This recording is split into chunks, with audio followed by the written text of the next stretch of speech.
নমস্কার, আপনারা দেখছেন ওঙ্কার বাংলা। আপনাদের সঙ্গে রয়েছি আমি সৌমি। নজর রাখবো গুরুত্বপূর্ণ খবরের দিকে।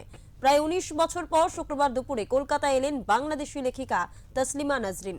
তার লেখা দ্বিখণ্ডিত বই ঘিরে তীব্র বিতর্কের জেরে ২০০৭ সালে শহর ছাড়তে হয়েছিল তাকে।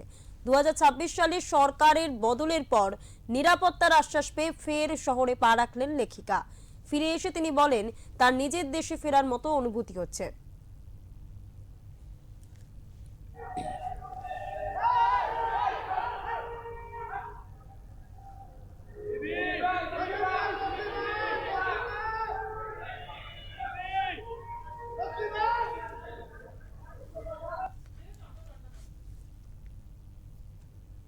আউট হয়েছে বলে এবং আমার মুখ্যমন্ত্রী মাননীয় শুভেন্দু অধিকারীর ওপরে ভরসা আছে বলেই কিন্তু উনি আজকে এই শহরে এসেছেন। মাননীয় মুখ্যমন্ত্রী ওনার সিকিউরিটির থেকে শুরু করে সমস্ত ব্যবস্থা করে দিয়েছেন এবং ওনাকে নির্ভয় দিয়েছেন যে আপনি ভারতবর্ষে বৈধভাবে বসবাসকারী একজন বাংলাদেশি নাগরিক, আর আপনি ভারতে যেখানে খুশি যাবেন, যেখানে খুশি কথা বলবেন, আপনার মন খুলে কথা বলবেন। তো সুতরাং এটাই তো ডবল ইঞ্জিন সরকারের মানে পার্থক্য অন্য সরকারের থেকে। অ্যাপিজমেন্ট পলিটিক্স আমরা করি না এবং এখানে কোনো মৌলবাদীদের শাসনও চলবে না। যে একটা কোন মৌলবাদী সংগঠন বলে দিল অমুক আসতে পারবে না বলে সরকারও হাত তুলে নিল, এটা এখানে হবে না।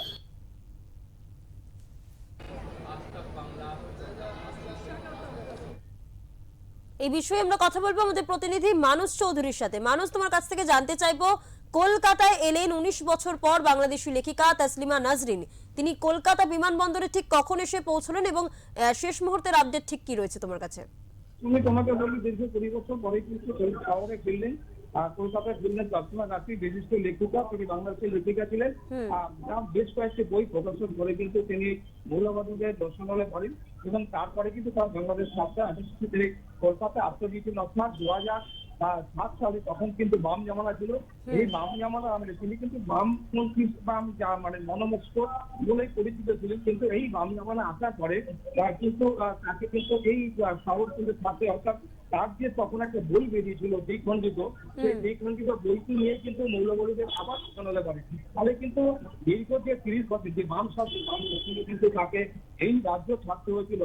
পরবর্তীকালে এই রাজ্যে কিন্তু বদল ঘটে, অর্থাৎ শুভেন্দু অধিকারী নেতৃত্বে কিন্তু বঙ্গে বিজেপি সরকার গঠন হয়। তখন কিন্তু বলা হয় ভয় আউট বর্ষাই, অর্থাৎ দীর্ঘ ২০ বছর পরে তসলিমা নাজরিন কিন্তু আজ প্রায় ১টা নাগাদ কিন্তু কলকাতা বিমানবন্দরে, দিল্লি থেকে কলকাতা বিমানবন্দরে আসেন এবং বাঙালি আনায় তিনি দেখতেই পাচ্ছেন যে লাল করে শাড়ি, সাদা শাড়ি পরে কিন্তু বাঙালি আনা যেটা চলে, সেটাই কিন্তু ঠিক করেই কিন্তু তিনি কলকাতা আসেন এবং তাকে কলকাতা আসার আগেও কিন্তু প্রচুর মানুষ, তার গুণমুগ্ধ, তার প্রেমিক যারা, তারা তাকে ভালোবাসেন, সাহিত্যিক, তারা কিন্তু কলকাতায় বিমানবন্দরে কিন্তু তাকে সম্বর্ধনা দেওয়ার জন্য উপস্থিত হয়েছিলেন এবং কলকাতা বিমানবন্দরে এসে বেশ কিছুক্ষণ কিন্তু তিনি সবার সাথে কথা বলেন এবং তারপরে কিন্তু তিনি বেরিয়ে। তবে আগামীকাল রবীন্দ্র সরোবরে কিন্তু তার একটা প্রোগ্রাম হচ্ছে, সেখানে কিন্তু তিনি তার বক্তব্য দেবেন বলে জানা যাচ্ছে।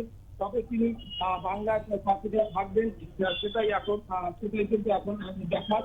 তবে কলকাতা আসায় কিন্তু একটা উন্মাদনা রয়েছে এবং সেখানে কিন্তু আমরা যে আরো পারিপার্শ্বিক যারা সাহিত্যিক থেকে আনন্দ করে যে কথা বলেছিলাম, ফলে এটা বাংলার মুক্ত চিন্তাধারা চলছে, অর্থাৎ মৌলবাদী কিন্তু এখানে কোনো রকম স্থান নেই।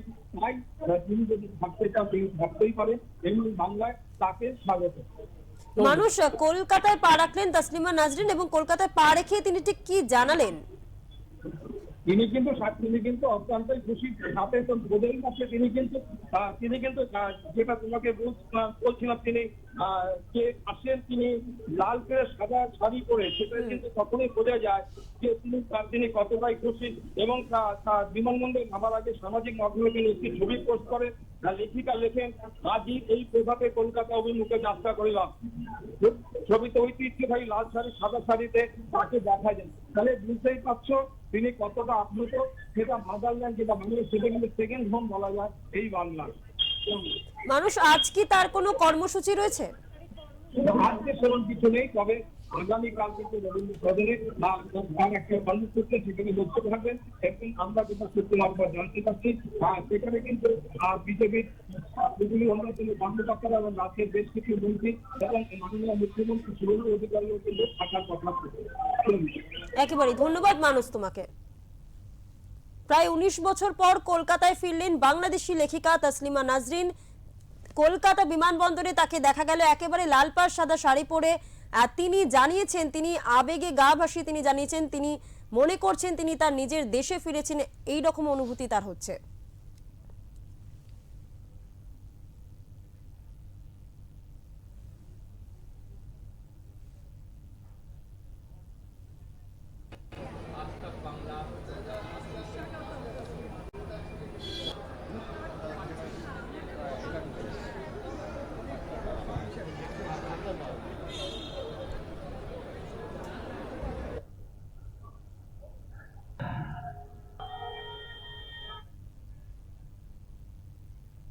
আমরা এই বিষয়ে কথা বলবো আমাদের নিউজ কোঅর্ডিনেটর তাপস মহাপাত্রের সাথে।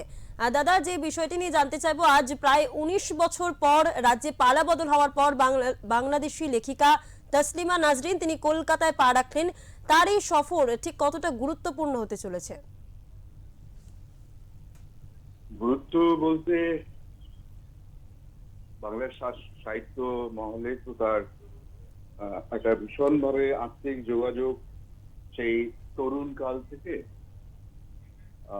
1994 সালে কলকাতায় এসেছিলেন তসলিমা, এবং সেই সময় বাংলাদেশে যে মৌলবাদী কুসংস্কার তার বিরুদ্ধে তিনি সোচ্চার হয়েছিলেন, তার প্রতিবাদী চরিত্র এবং বাংলাদেশের মতো একটি জায়গায় থেকে তার প্রতিবাদী ভূমি গড়ে তুলেছিল, এবং সেই লেখা কিন্তু প্রকাশ হয়েছিল বাংলারই একটি পত্রিকায়।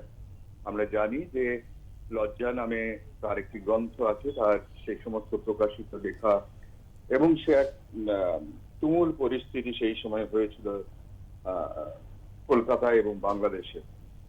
এবং তারপর 1994 সালে তিনি চলে আসেন বাংলাদেশে, বিতাড়িত হয়ে তিনি কলকাতায় আশ্রয় নেয়, এবং এখানকার যে সাহিত্য মহলে তখন তো আব্দুল কালাম সাহিত্যের পরিবেশ ছিল কলকাতায়, এবং সেই সাহিত্য পরিবেশের মধ্যে তিনি যুক্ত ছিলেন। 80 দশকে যারা লিখছিলেন যে সমস্ত সেই সময় তরুণ লেখকদের মধ্যে তার একটা ভীষণ সৌহার্দ্য সম্পর্ক গড়ে ওঠে, যা প্রথম সেই যোগাযোগ মোটামুটি তসলিমা বজায় রেখেছেন সেই বিদেশ থেকে।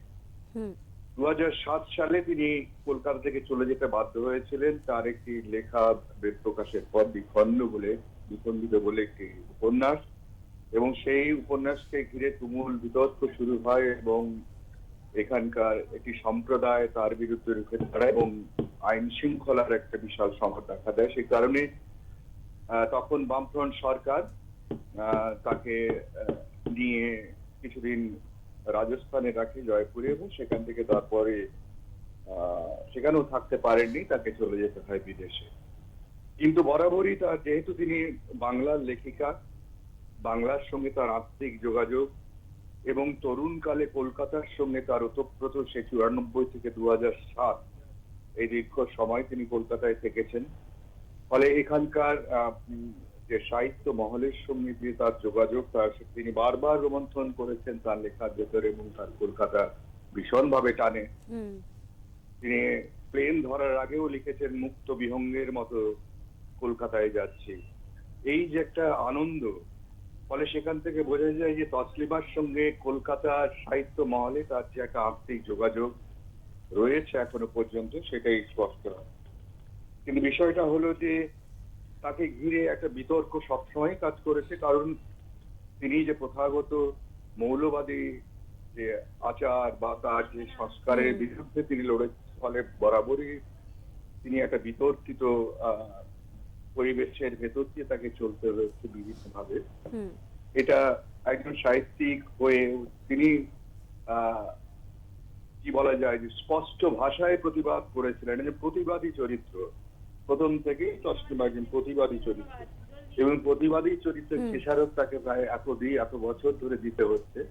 সেই জায়গায় যেন তসলিমা এখন একটা আনন্দের, একটা খুশির অনুভব করছেন যে কলকাতায় 20 বছর পর, প্রায় 20 বছর পর তিনি কলকাতায় এসেছেন। গত বছরই 2025 সালে এই তাকে ফেরানো নিয়ে কিন্তু শ্রমিক ভট্টাচার্য, আমাদের যে রাজ্য বিজেপি সভাপতি, রাজ্যসভার সাংসদ, তিনি এই কথা তুলেছিলেন রাজ্যসভায় যে তসলিমাকে ফিরিয়ে আনার ব্যাপারে তিনি সোচ্চার হয়েছিলেন।